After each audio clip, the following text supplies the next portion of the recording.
Dominoes, Level 1. Sherlock Holmes, The Emerald Crown, by Sir Arthur Conan Doyle. Text adaptation by Janet Hardy Gould. Read by Wayne Forrester. I said one morning, "Come over here to the window. There's a very strange man in our street." My friend, the famous detective Sherlock Holmes, got up slowly from his chair. He stood behind me, with his hands in his pockets, and looked down into Baker Street. It was a cold February morning, and the snow of the day before was on the road. The man in the street was about 50, tall and fat. He wore expensive clothes, a long black coat, a tall hat, and dark trousers. He ran along the street, and he looked very worried. His hands went up and down quickly, and his head moved from left to right. "What's wrong with him?" I said. "He's looking at the numbers on all the houses." "Watson?" said Holmes. "He's coming here, I think." "Here?" I asked. "Yes," said Holmes. "He's very unhappy about something, and he wants my help." Just then, the man stopped at our front door. "There. I told you, Watson," said Holmes with a smile. "He's here to see me."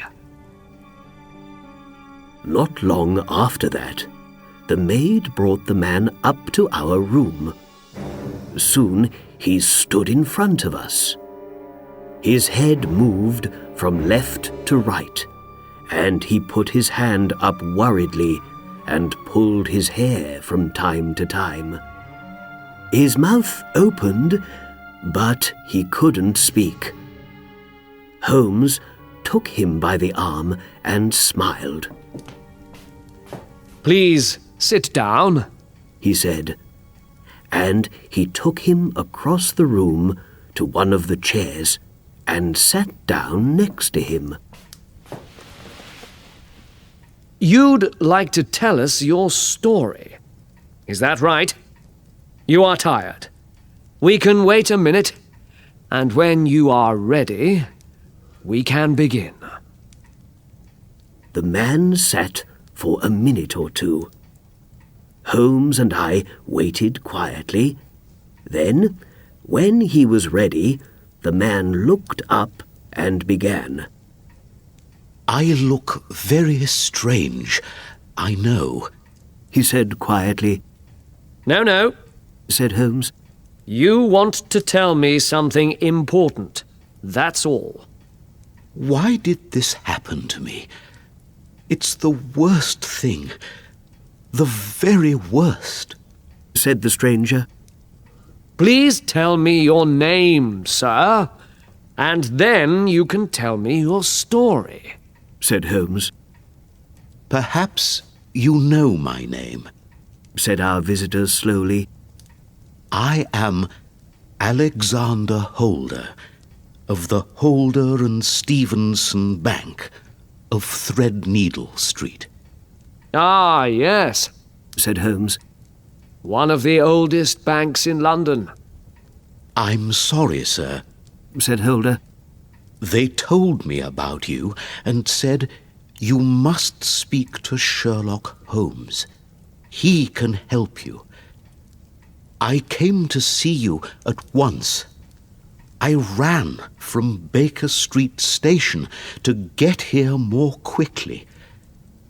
It looked strange, I know, because I don't usually go running.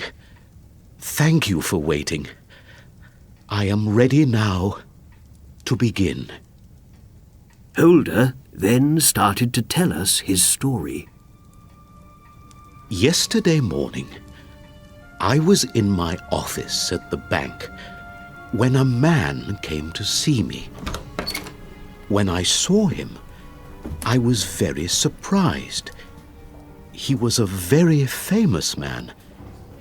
I'm sorry, but I can't tell you his name, because he's one of the British royal family. Mr. Holder, He said, people come to you to borrow money, I hear. Yes, they do, I said, and we always give it to them when we can, I see. said the man. Well, I need to borrow £50,000 from you at once. 50,000, I said. Yes. I can borrow that money many times over from my friends, of course. But I wanted to come to a bank for it. It's not good to borrow from friends. After you give the money back to them, they always ask you for things later to say thank you. And how long do you need this money? I asked. For 6 days. Said the man.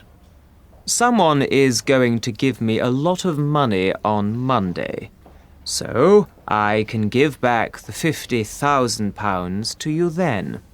But I need the money now. Well, for the bank to give out £50,000, you need to leave something expensive with us, I said.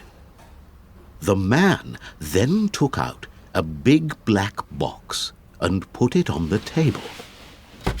I was very surprised when he opened it. Do you know the Emerald Crown? He said. It's one of the most famous crowns in England, I answered. Well, this man took the emerald crown out of the box. It's gold, with 39 large emeralds, all of the most beautiful green color. He told me, Please be very careful with it, and don't take it away from the bank. he also said, Please don't tell any of your friends or family about it.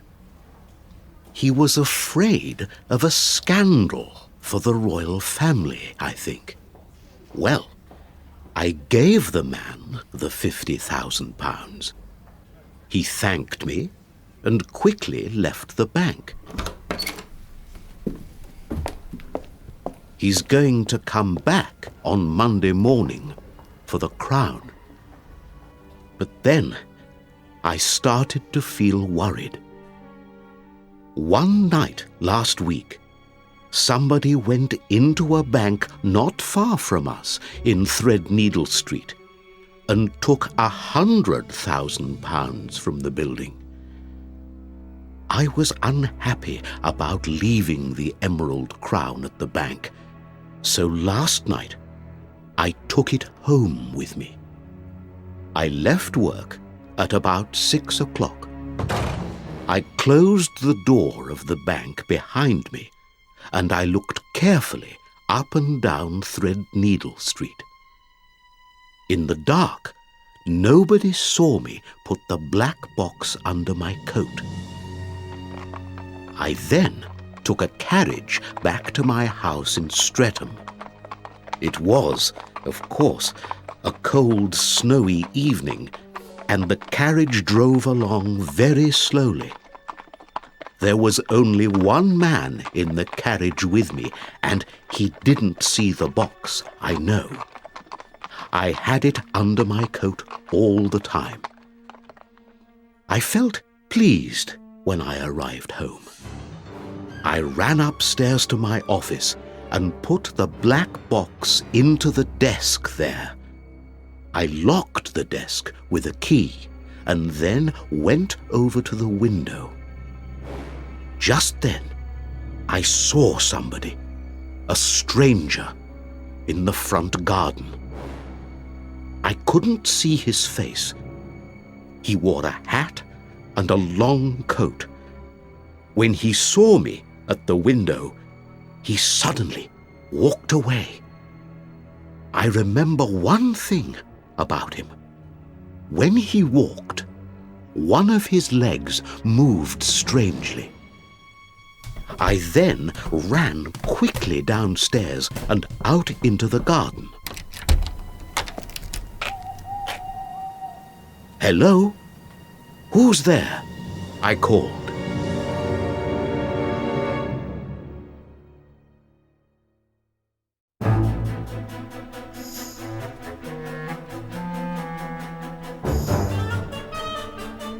Chapter 2.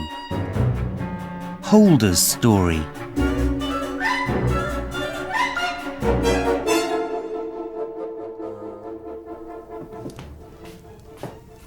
"And did you find this man in the long coat and hat?"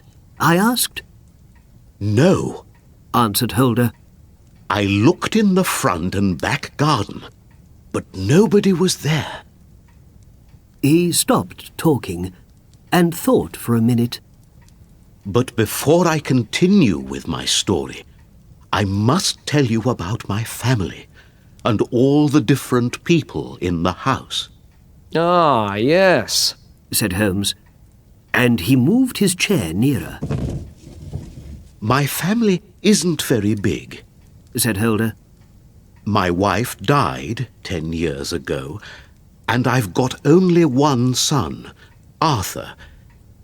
I'm sorry to say it, but he isn't a very good son. When my wife died, Arthur was the most important thing for me. I wanted to make him happy, so when he asked for something, I gave it to him. I was wrong to do it. I know that now. I wanted Arthur to work with me at the bank, but he was no good with money. He was a wild young man. When he was 18, he started going to a gambling club. He made friends there, all rich young men with a lot of time and money. With these new friends, he learned to play cards, but of course, he often lost. He came to me nearly every week and asked, "Can I borrow some more money from you, Father?" "And did you give it to him?" I asked interestedly. "Yes," said Holder.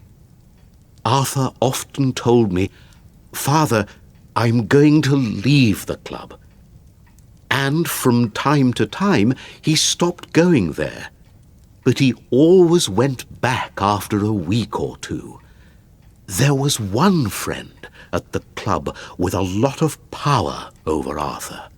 An older man, Burnwell." Burnwell? asked Holmes. "Yes, Sir George Burnwell. Do you know him?" I know his name, I think, said Holmes. He looked quickly over at me. "When Burnwell first came to our house, I liked him," continued Holder. "He's a tall, handsome man. When he walks into a room, everybody looks at him. He's a wonderful talker. He can tell the most interesting stories for hours and hours. But he has a cold look in his eyes," said Holder slowly. "For me, there's something strange about him. And my Mary thinks this too. I can see it in her eyes." "Who's Mary?" I asked. "Mary is my niece," said Holder. "When my brother died 5 years ago, she came to live with us. She's a wonderful girl, continued Holder. And she does everything for me at home. I call her my right hand, you know." Holder looked out of the window and smiled. But the smile suddenly left his face. Only one thing makes me unhappy, said Holder. Arthur loves Mary very much. Last year, he asked Mary to marry him, but she said no. I feel very sorry about this, because Arthur needs a good wife, and Mary is the most wonderful girl. Holder stopped talking, and then, after a minute or two, began again. Now, where was I? He asked. Ah, yes. Of course, there are the maids in the house, too. There are 3 of them, good young girls, and all of them started with me a number of years ago. And then there's Lucy, our most important maid. She came to us 2 months ago. We're very happy with her, but the only thing is... What's that? I asked. She's very beautiful, and she has many admirers. Sometimes they come to the kitchen door in the evening. Holder then stopped. Well, that's everybody at home, I think. And what about yesterday evening? Asked Holmes. Oh, yes, my story, said Holder. When I came back into the house, it was time for dinner. And after dinner, Lucy brought in some coffee for Arthur, Mary, and me. Over coffee, I told Arthur and Mary all about the Emerald Crown. Lucy was out of the room at this time, I think, but I'm not sure. Arthur and Mary were very surprised when I said, "The famous crown is upstairs in my desk." Of course, they wanted to see it, but I said no. Arthur was very worried about house thieves, but I told him everything's all right because there's a good lock on the desk. But he laughed and said, "Any key opens that desk. I opened it with the key to the attic when I was a child." I didn't listen much to Arthur, said Holder. He often talks wildly about things, and by this time I was tired, so I went upstairs to bed. After about 10 minutes, Arthur came to my room. He asked, "Can I borrow some money, Father? I need £200 this time to give back to my friends at the gambling club." I felt very angry. He wanted money for the 2nd time in a week. When I said no, he started to cry. He then walked slowly to the door and closed it angrily behind him.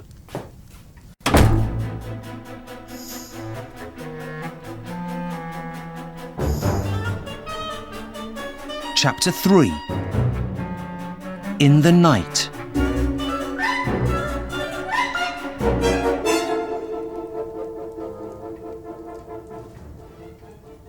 Holmes sat back in his chair. Well, Mr. Holder, what happened next? He asked. Holder continued with his story. Before I got into bed last night, I looked into all the different rooms in the house. I went first to the office, next to my room. I looked into the desk. The Emerald Crown was there, and it was safe. I then locked the desk again carefully. After that, I went downstairs. I was surprised when I found Mary next to an open window in the hall. She quickly closed the window when she saw me. Uncle, she said. 5 minutes ago, Lucy came in through the kitchen door. She was out in the lane. Did you know that? No, I did not, I said angrily. She was with one of her admirers again, I think, said Mary. It isn't safe. We don't want strange men near the house at night. No, we don't. I must talk to her in the morning about this. And Mary, I said, did you lock all the doors? Yes, I did. She said. Are you sure? Yes, I'm sure. Then I went upstairs to bed. I'm not usually a good sleeper, and sometimes I get up in the night. Well, at about 2 o'clock in the morning, I suddenly opened my eyes when I heard a strange noise. It wasn't a loud noise.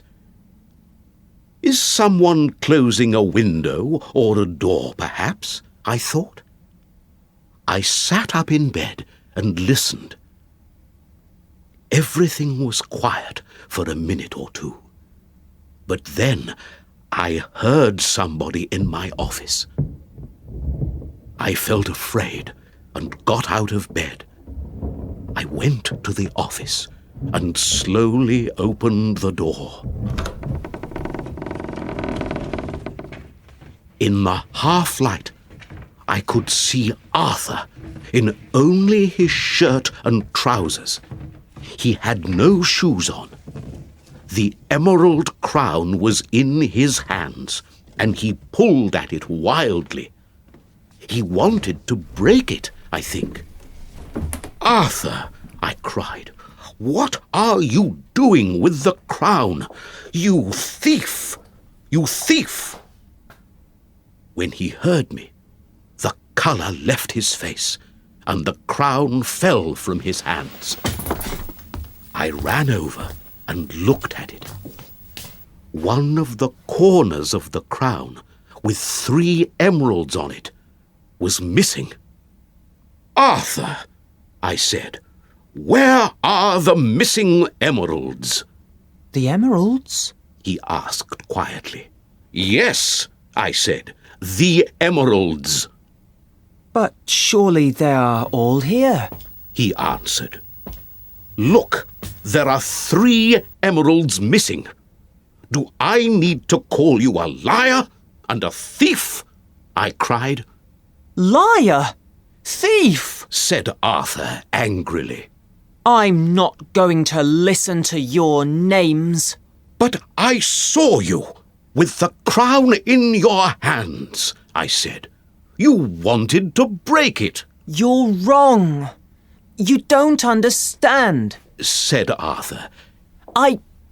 He then stopped suddenly and said, I'm not going to say one more word about any of this.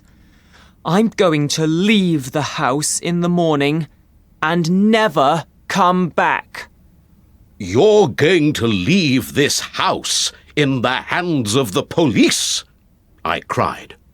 Call the police then, said Arthur. It doesn't matter to me.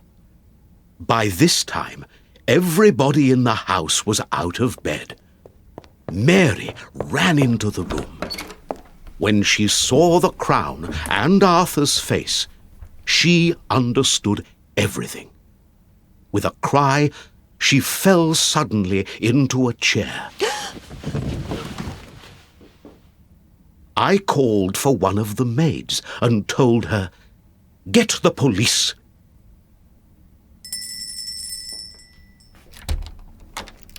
When 2 police officers arrived at the door, Arthur looked white and ill.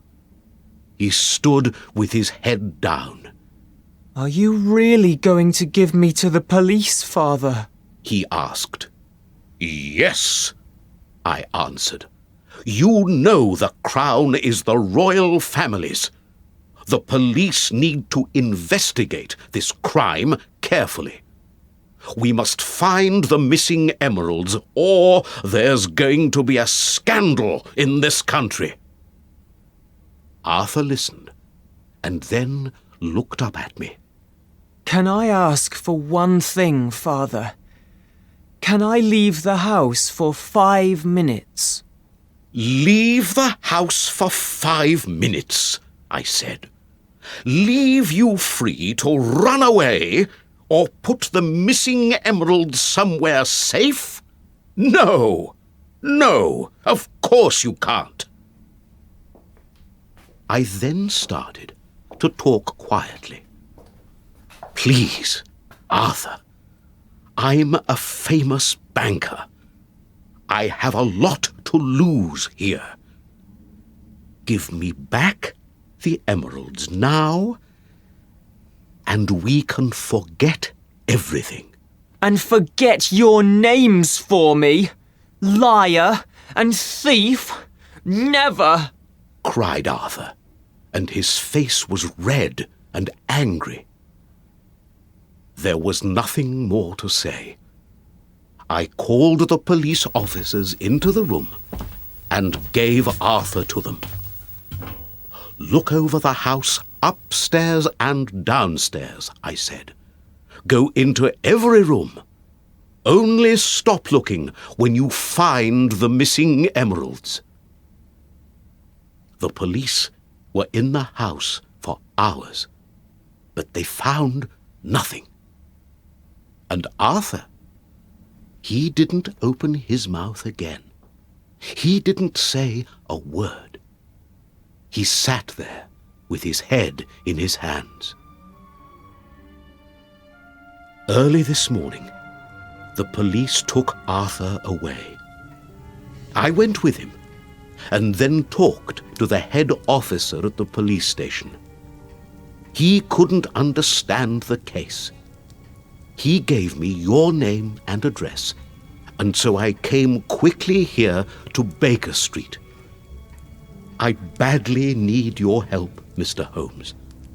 Last night, I lost everything. The emeralds, my son, and my good name. You must help me to get them back.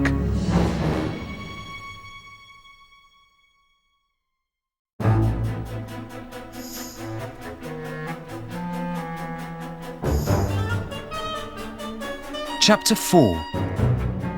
The House in Streatham.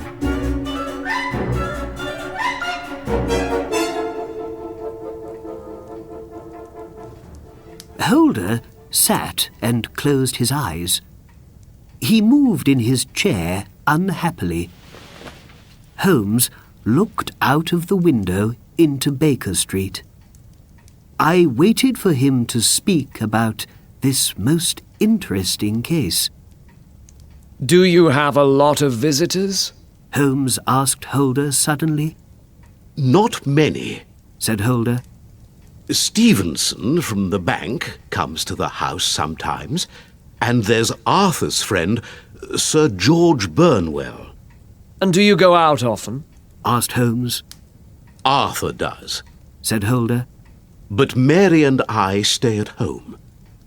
And is Mary worried about the case? Asked Holmes. Yes, Said Holder. she didn't sleep at all last night. Holmes moved nearer to Holder. But is your son really guilty? How can you be sure of it? He asked. I saw him with the crown in his hands. Said Holder. That looks bad, it's true. Said Holmes. But the young man is innocent, I believe. Innocent? Said Holder. Then why did he have the crown? And why did he say nothing? His silence is very interesting. Said Holmes. An innocent man speaks a lot and tells you everything. A guilty man speaks a lot, but he is a liar. But to say nothing is most unusual. Did Arthur really go to your office, break off a corner of the crown, go to put it in a safe place, and then come back to the office with the remainder of the crown? I can't believe it. But then, what really happened last night? asked Holder. Well, let's go to your house in Streatham now, said Holmes. and perhaps we can find the answer to that question. Come along too, Watson. I was, of course, happy to go with them to investigate this strange case.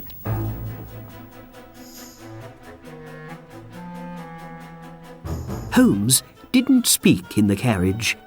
He sat with his hat over his eyes. When we arrived in Streatham, he stood and looked up at Holder's house. The banker's home was an old white building with a big front garden.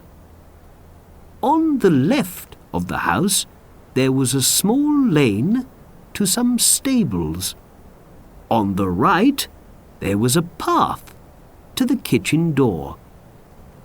Holmes looked carefully at the snowy front garden. After that, he walked down the path to the back of the house, and then into the stable lane. Holder and I soon got cold, so we went into the house.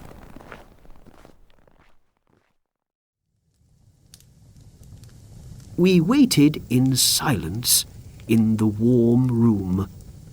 Suddenly, a young woman came in. She had dark hair and big brown eyes. But her face was deadly white, and the whites of her eyes were red. Uncle, She said, is Arthur going to be free soon? Please say yes. No, Mary. He must stay in the hands of the police for now. answered Holder, But he's innocent. I'm sure of it. said Mary.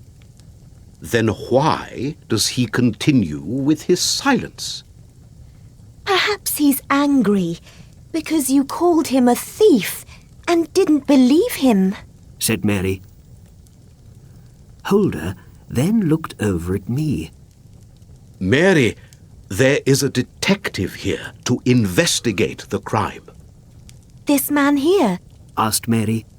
No, this is his friend, Dr. Watson. The detective is in the stable lane. The stable lane. She asked, and she looked worried. Just then, Holmes walked in. Good morning, He said, Miss Mary Holder. My name is Sherlock Holmes. I'd like to ask you one or two questions. Holmes and Mary sat at a table. Did you hear any noises last night? asked Holmes, No, said Mary. nothing at all. And did you close all the windows? asked Holmes, Yes, I did. said Mary. Now you have a maid, Lucy. Is that right? Yes, said Mary. and you need to know something about her. She heard us talk about the crown at dinner, I believe. I see. said Holmes. And did Lucy meet her admirer at the kitchen door last night? Yes, when I went to lock the door, Lucy came in. I saw a man behind her in the dark. It was Francis Prosper, the greengrocer. When we buy things in his shop, he brings them up to the house, and he likes to meet Lucy. Does he have a false leg? asked Holmes. Mary looked afraid. Yes. How did you know that? she asked. Then she smiled. You're a very good detective, Mr. Holmes. Holmes looked back at Mary, but there was no smile on his face. I need to see the downstairs windows, said the detective. He went and looked carefully at the window in the hall nearest the stable lane. Well, well, he said quietly. Now, Mr. Holder, Watson, let's go upstairs to the office. In the office, Holmes went to the desk. Which key did the thief open the desk with? He asked. The key to the attic, said Holder. You know, Arthur talked about it at dinner. I remember, said Holmes. And here is the famous emerald crown, said Holder. He took it out of the box and put it on the table. We all stood in silence and looked at the beautiful emeralds. Now, Mr. Holder, said Holmes, I want you to break off a second corner of the crown here. No, said Holder. Well, watch me do it, said Holmes. He quickly pulled the corner of the crown, but nothing happened. Do you see? I'm a big man, but I can't break it. And think about it, Mr. Holder. When gold breaks, it makes a loud noise. Did you hear a loud noise last night? No, said Holder. No, I didn't. Good. That's all then, said Holmes. But where are the missing emeralds? Asked Holder. And what's going to happen to Arthur? I can't say now, said Holmes. But what really happened last night? Please tell me. Come to my house tomorrow between 9 and 10. Perhaps I can tell you then. Goodbye.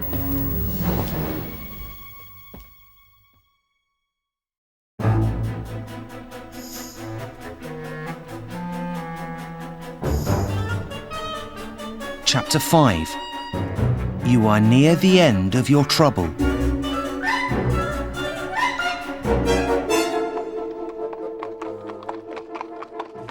Holmes and I took a carriage back to Baker Street. He talked about the weather, but, of course, I wanted to know more about the case. I asked him a number of questions. Is Arthur guilty, do you think? Where are the missing emeralds? But every time, Holmes went back to the weather. So I stopped asking my questions and looked out of the window. It was 3 o'clock when we arrived at Baker Street. Holmes walked quickly into the house. I have a lot more work to do on this case, he said. And with that, he ran upstairs to his room.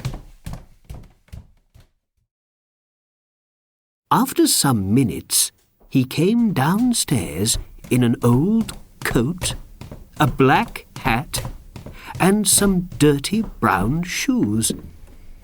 He looked in the hall mirror. What do you think, Watson? He asked. Very good, Holmes, I answered. You're the picture of a working man. Thank you, Watson, smiled Holmes. I'm sorry, but you can't come with me this time. Well, see you later this afternoon. Goodbye. He pulled his hat down over his face and went out into the street.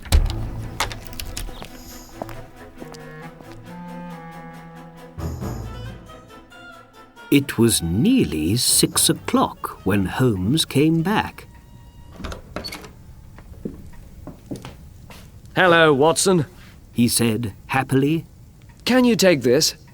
He gave me an old black shoe. But what's it for? I asked. I can't explain now, He said. I'm going out again. To the West End this time. I'm going to be late home, I think. So don't wait for me. And how's it all going? I asked. All right. I went over to Streatham again this afternoon, but I didn't call at the house. He said. But I mustn't sit here and talk. I must take off these old things. I need to be Sherlock Holmes once again. Holmes was very pleased with his work that day, I could see. He went upstairs, and 5 minutes later the front door closed behind him. He was out on his detective work once again. I sat and waited all evening for Holmes to come back. When it was midnight, I went up to bed. I wasn't surprised. Holmes was often out late. When he investigated a case, he was sometimes away for days and nights. What time did he come in? I don't know, but he was there at breakfast. He had a coffee in one hand and a big smile on his face. Good morning, Watson, he said. Sorry to start breakfast without you, but Holder is coming here at 9. You remember that, surely? But it's after 9 now, I answered. And I heard someone at the front door a short time ago.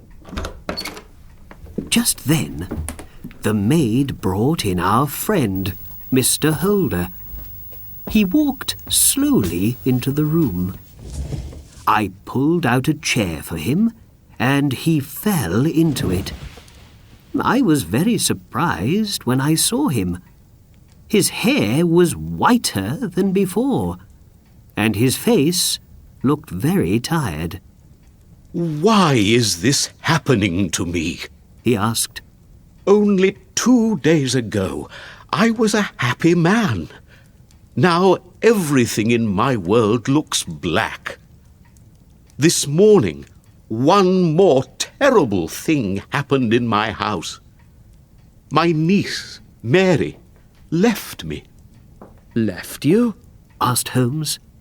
Yes, she wasn't at breakfast this morning. And there was this letter for me on the hall table. Holder read the letter to us. Dear Uncle, you and Arthur are in trouble because of me. I can't stay any longer in your house. I must leave you and never come back. I am going to move far away from here, so please don't look for me. Thank you for all the things you did for me.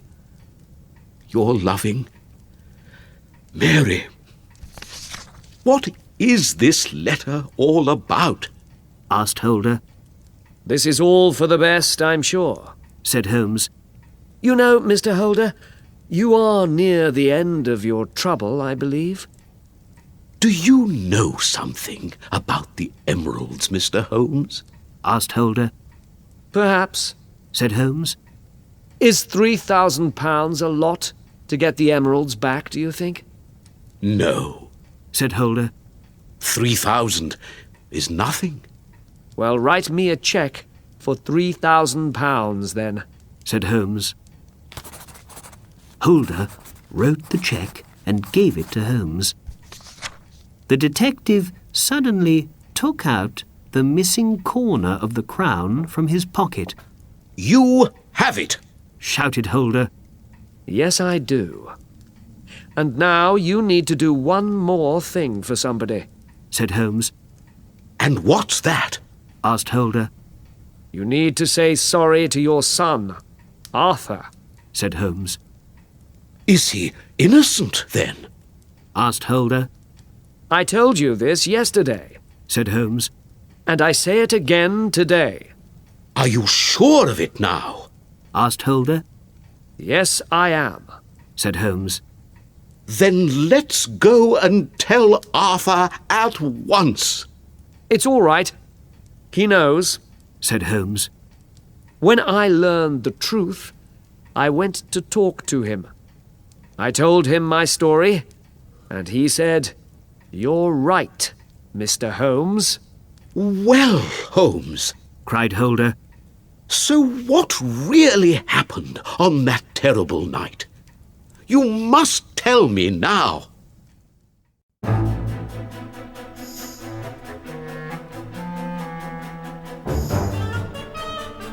Chapter 6. All in a day's work.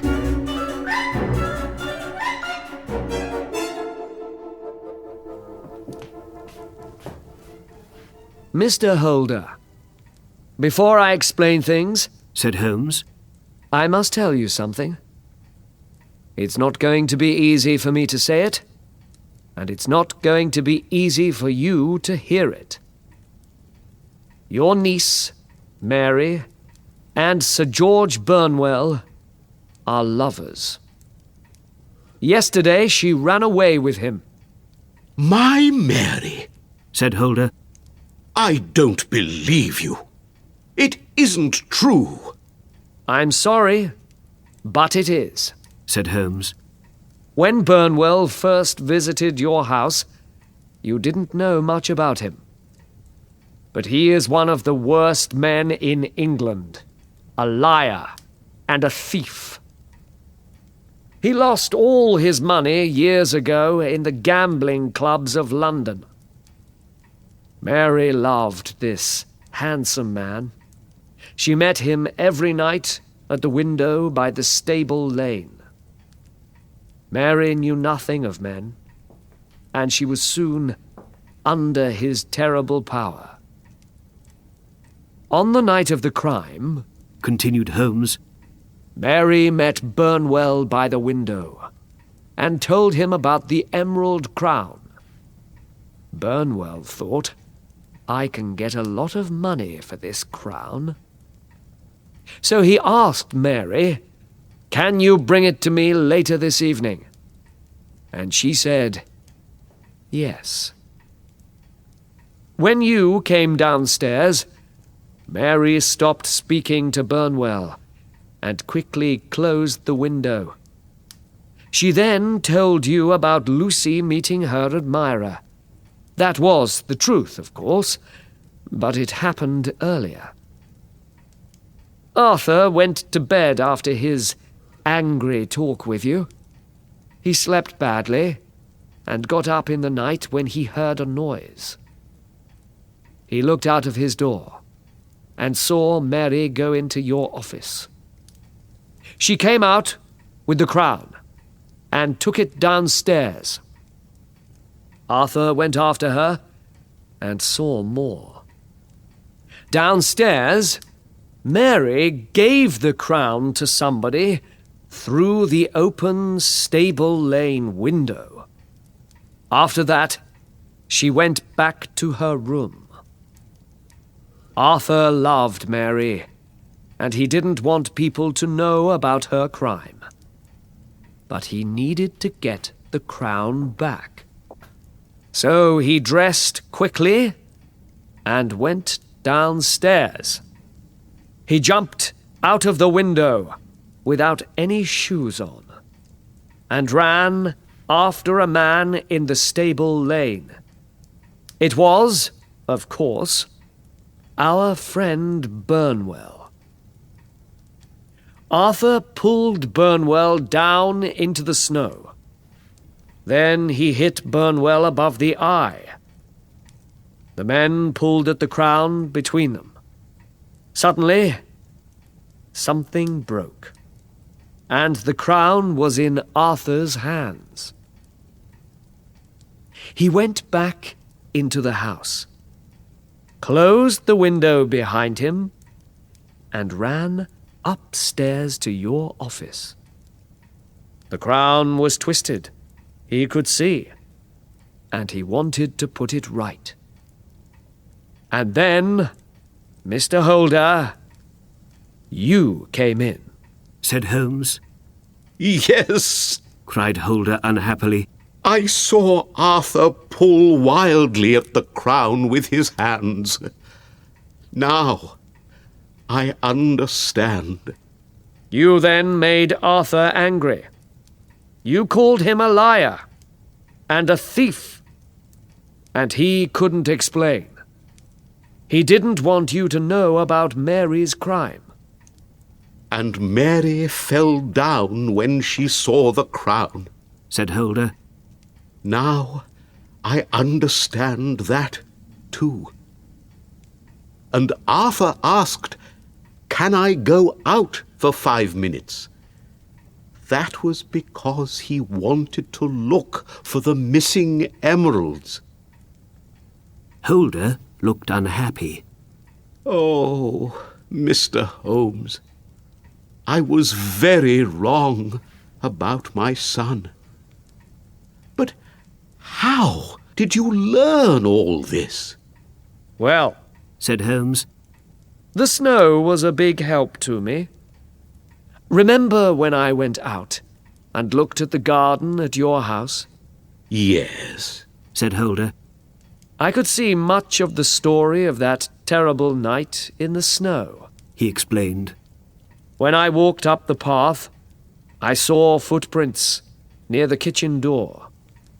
They were the footprints of a young woman and a man with a false leg. Ah, yes. Lucy and Francis Prosper, said Holder. And was he the man in the garden on the night when I came back home with the crown? Yes, that was Prosper. He came to meet your new maid, Lucy, said Holmes. He then explained more about the case. There were 2 sets of footprints in the snow in the stable lane.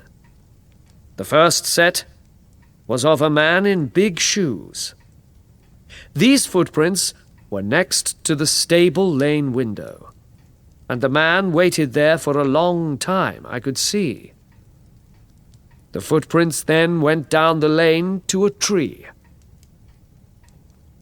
The second set of footprints was of a man with no shoes. They came from the window out into the lane. They too went down to the tree. In the snow, I could see the story of a fight between the 2 men. I found some blood there. Then the first set of footprints went off down the lane. The second set of footprints came back to the window. You remember when, in your house, I looked carefully at the window by the lane? I saw a footprint of the man with no shoes there. So, he came back in through the window, I knew. I started to understand the case better. The man with no shoes was Arthur. But I had 2 questions. Who was the man in the lane? And who brought the crown to this man? Well, it wasn't Arthur. So Mary, or one of the maids, was the guilty one. Arthur's silence was important. He wanted to protect somebody. It wasn't Lucy or the younger maids. It was Mary, because he loved her. But who helped Mary with the crime? Mary was a good young woman, but perhaps a lover had power over her and made her do this terrible thing. So, who was her lover? Only 1 or 2 visitors came to your house, you said. One of those was Burnwell. My friends told me about him some years ago. He had a bad name with women then, and he has a worse name with women now. But was Burnwell really the thief? I wanted to be sure. So, after my visit to your house yesterday, I went home and put on an old working man's coat. I then visited Burnwell's house and spoke to his maid. She told me some interesting things, and I soon learnt about a cut over Burnwell's eye.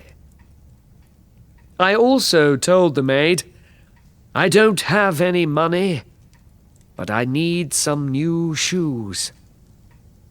She felt sorry for me and gave me some of Burnwell's old shoes. I then went back to your house with one of the shoes. I was very pleased when it fitted the footprint in the snow. After that, I came back to Baker Street, put on my usual coat, and went over to Burnwell's house again. I badly wanted the emeralds back, but I didn't want any scandal for the royal family. So, no policeman, no open investigation. I spoke to Burnwell at his house for some time. At first he said, I know nothing of the Emerald Crown. But when I explained all about the crime, he became angry. He started to hit me, but I took out my pistol and put it to his head. He then found a box and opened it angrily. The missing emeralds were in it. Give me £3,000 for them, he said. Of course, I didn't want to give the man any money, but I also didn't want him to talk and make a scandal. So, I wrote a check, took the box, and left. I got to bed at 2 o'clock in the morning. It was the end of a very long day's work. A day when you stopped a terrible scandal from happening, said Holder. I can't find words to thank you. And he stood up to go. Now, I must find my son and say sorry for not believing him. Goodbye, Mr. Holmes. Dr. Watson. And with that, he left.